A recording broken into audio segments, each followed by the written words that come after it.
Aibda Fajar Iwo, seorang anggota Polres Buton, tewas ditikam pria bertopeng, Senin, 14 April 2025.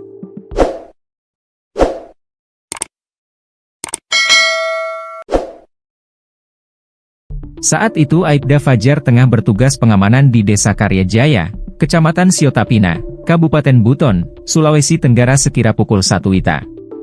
Kasih Humas Polres Buton, AKP Suwoto menjelaskan, insiden tragis ini bermula dari acara joget di Desa Ambuau Indah, Kecamatan Ambuau, yang berujung pada penikaman terhadap dua pemuda oleh seorang pelaku berinisial R.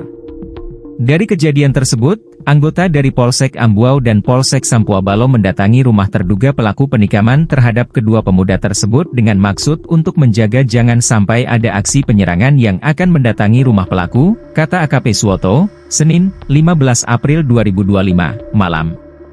Penyerangan mendadak oleh pelaku bertopeng.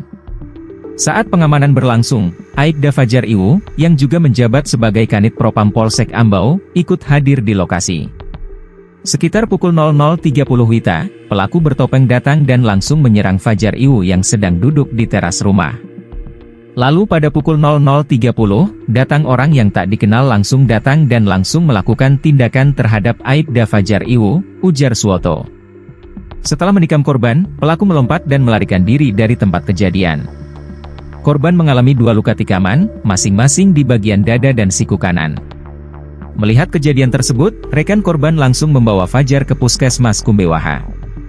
Namun karena kondisi kritis, korban dirujuk ke RSUD Buton. Sayangnya, nyawa Aibda Fajar Iwo tidak dapat diselamatkan. Almarhum meninggal di RSUD Buton pada pukul 12, jelas Suwoto.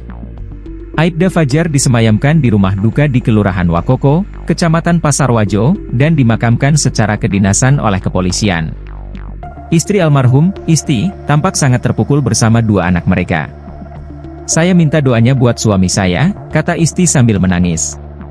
Ratusan warga dan kerabat turut melayat ke rumah duka untuk memberikan penghormatan terakhir. Hingga kini, pihak kepolisian masih melakukan penyelidikan dan pengejaran terhadap pelaku penikaman, yang identitasnya belum diketahui secara pasti.